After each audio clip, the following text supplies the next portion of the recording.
శ్రేయభిలాషులకు, కస్టమర్లకు, ఏజెంట్లకు, డీలర్లకు, డిస్ట్రిబ్యూటర్లకు అందరికీ తెలియాలి.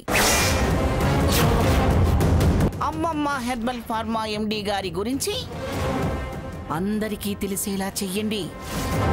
గ్రానీ,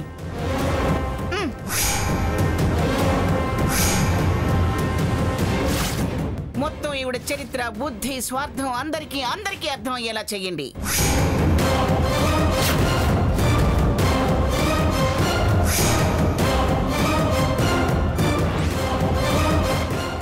ఏమైందండి? మంగమ్మ గారు పిచ్చి పిచ్చిగా ప్రవర్తిస్తున్నారని మాకు ఫోన్ వచ్చింది.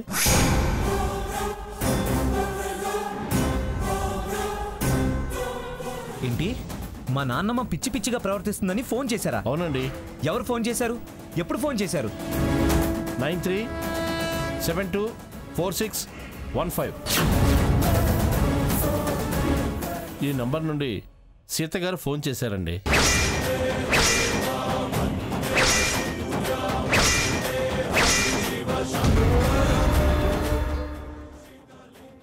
త్వరగా వెళ్దాం. వెంటనే వచ్చి తీసుకెళ్ళాలి అన్నారు. అందుకే వచ్చాం మేము. నేను ఫోన్ చేయడం ఏంటి? ఏంటమ్మమ్మా, ఏమైంది? హాస్పిటల్ వ్యాన్ ఏంటి? ఏమైందమ్మమ్మా? స్వర్ణ డార్లింగ్, ఇది ఈ మాయలాడి. నేను తన గురించి నిజం చెప్తుంటే నాకు పిచ్చి పట్టిందని హాస్పిటల్కి తీసుకెళ్ళండి అని డాక్టర్కి ఫోన్ చేసిందట. వాళ్ళు వచ్చేశారు. ఏమే, నాకు లేని పిచ్చి అంటగట్టి నన్ను హాస్పిటల్ పాలు చేసి పర్మనెంట్గా చైర్మన్ పదవిలో ఉండిపోదామని ప్లాన్ చేసావా?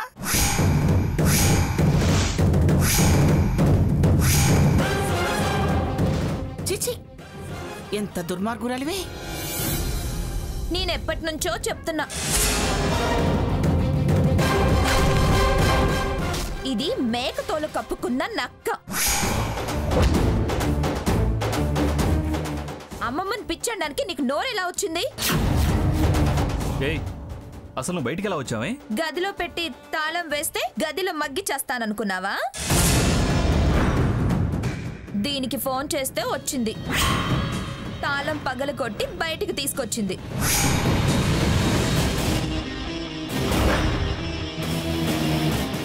నన్ను గదిలో చంపేసి అమ్మమ్మని మెంటల్ హాస్పిటల్లో జాయిన్ చేసి చక్రం తిప్పుదామనుకున్నావా?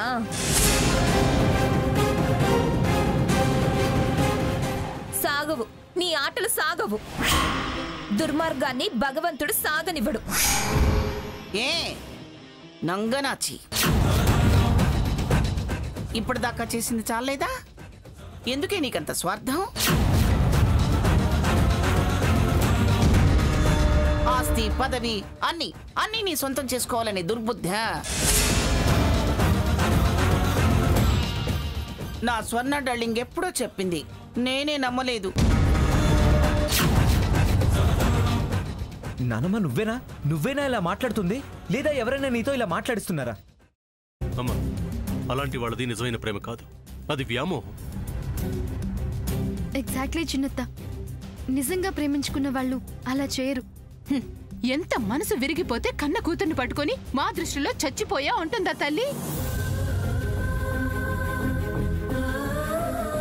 అది సరే అమ్మా, తన కూతురుతో తన మాట అనేటప్పుడు ఆమె మాటల్లో వ్యథ, కళ్ళల్లో బాధ గమనించావమ్మా? పెద్దబాబుకు బర్త్డే విషెస్ చెప్పు కూడా వెళ్ళాం కదా. ఊరికే ఎలా కాలిపోతుంది? మంట పెడితేనో పడితేనో తగలబడుతుంది.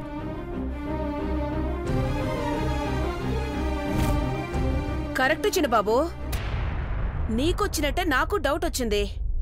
పార్వతే షర్టును తగలబెట్టిందనుకుంటా.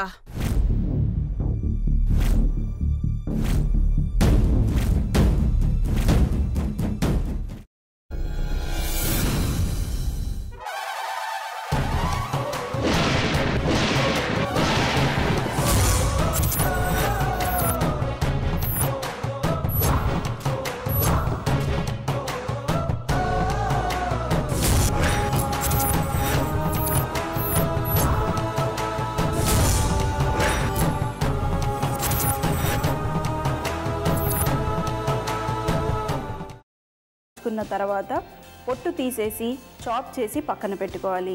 ఒక ప్యాన్లో కొద్దిగా నూనె వేడి చేసి అందులో ఆవాలు, మినప్పప్పు, శనగపప్పు, కరివేపాకు, సన్నగా తరిగి పెట్టుకున్న ఉల్లిపాయలు వేసుకుని 1 నిమిషం పాటు వేయించుకోవాలి. ఆ తర్వాత కాల్చి కట్ చేసి పెట్టుకున్న వంకాయని కూడా అందులో వేసుకుని బాగా మిక్స్ చేసి బౌల్లోకి ట్రాన్స్ఫర్ చేసుకుని అందులో తగినంత చిక్కటి పెరుగు లేదా పల్చటి పెరుగు వేసుకుని మిక్స్ చేసి అన్నంతో కానివ్వండి, చపాతీతో కానివ్వండి సర్వ్ చేసినా చాలా బాగుంటుంది.